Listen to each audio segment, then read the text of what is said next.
رات کو سورہ واقعہ پڑھے گا اس پر کبھی فاقہ نہیں آئے گا، اس پر کبھی فاقہ نہیں آئے گا۔ اعمال پر وعدے ہیں، اعمال سے آخرت بھی بنتی ہے، اعمال سے دنیا بھی بنتی ہے۔ آج لوگ سمجھ رہے ہیں دنیا بنے گی مال سے، آخرت بنے گی اعمال سے۔ یہ جھوٹ ہے بھائی، یہ غلط ہے بھائی، یہ دھوکہ ہے بھائی۔ جیسے آخرت اعمال سے بنتی ہے، دنیا بھی اعمال سے بنتی ہے، اور جیسے مال آخرت میں کام نہیں آتا، یہ مال دنیا میں بھی کام۔ حدیث میں قصہ آتا ہے، حدیث میں قصہ آتا ہے، کیا بنی اسرائیل کے ایک آدمی جا رہا، بادل آیا اور بادل آیا اور بادل میں سے آواز آئی فلاں آدمی کے باغ کو پانی پہنچاؤ۔ آواز کہاں سے آ رہی ہے بھائی؟ بادل میں سے، اور ایک آدمی کا نام لے کے کہا جا رہا ہے اس کے باغ تک پانی پہنچایا جائے، اس کے باغ کو سیراب کیا جائے۔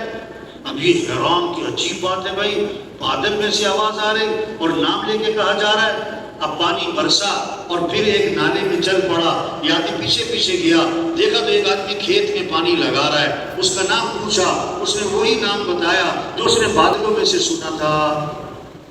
اب یہ کہانی نہیں ہے، یہ کون سنا رہے ہیں؟ حضرت محمد صلی اللہ علیہ وسلم سنا رہے ہیں۔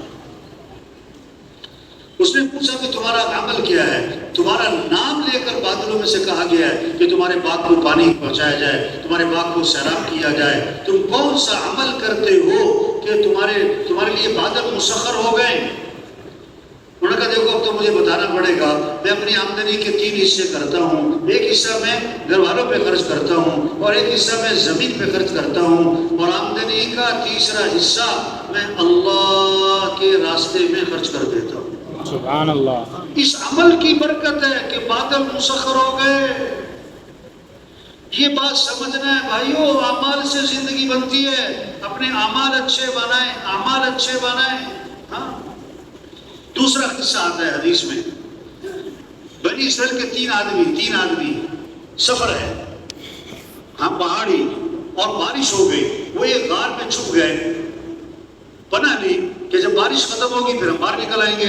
اوپر سے ایک پتھر لڑکتا ہوا آیا، ایک بڑی چٹان، اور غار کے منہ پر آ کر ٹھہر گئے۔ اب وہ اندر بند ہو گئے، باہر کسی کو پتہ نہیں ہے، اور جناب وہ اندر بند ہیں۔ اب کیسے نجات پائی؟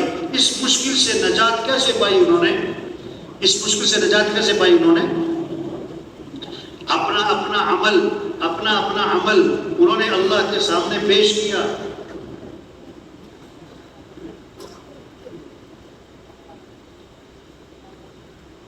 ایک نے کہا کہ اللہ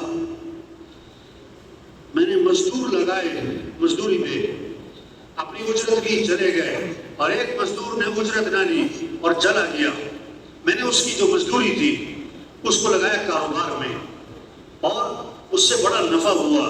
اب ایک دن وہ آیا اور کہنے لگا دیکھ میری مزدوری مجھے دے دے، میری اتنی مزدوری بنتی مجھے دے دے۔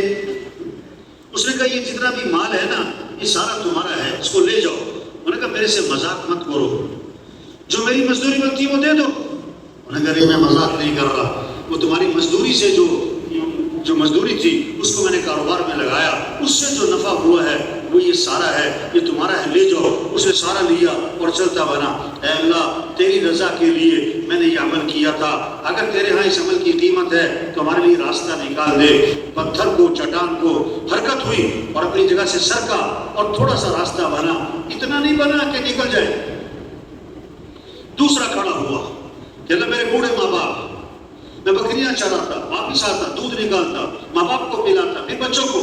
ایک دن میں دیر سے واپس آیا، میرے ماں باپ انتظار کرتے کرتے سو گئے، میں دودھ لے کر ان کے سرانے پہنچا، پیالہ میرے ہاتھ میں، میرے ماں باپ سو رہے ہیں، میرے بچے بلک رہے ہیں کہ دودھ پلاؤ۔ میں نے کہا نہیں پہلے ماں باپ کو پلاؤں گا۔ ان کی آنکھ کھولی، پہلے ان کو پلایا، پھر بچوں کو۔ پہلے تیری رضا کے لیے یہ عمل کیا، اگر تیرے اس کی قیمت ہے ہمارے لیے راستہ نکال دے۔ پتھر کو پھر حرکت ہوئی، تھوڑا سا اور راستہ بنا، اتنا نہیں کہ نکل سکے۔ اب تیسرا کھڑا ہوا، اب تیسرا اس نے کہا کہ اللہ میری چچا زاد بہن تھی، مجھے بڑی پسند تھی، ہاں میں نے اس سے برائی کا مطالبہ کیا، وہ نہ مانی، مجبور ہو گئی، قرضہ مانگنے آئی، میں نے اس سے برائی کا مطالبہ کیا، مجبوری میں آمادہ ہو گئی۔ جب میں برائی کرنے بیٹھا اس نے کہا دیکھ اللہ سے ڈر، ایسا مت کر، ایسا مت کر، اللہ تیری رضا کی خاطر میں نے اس کو چھوڑ دیا اور چھوڑ دیا اور قرضہ بھی واپس نہ لیا۔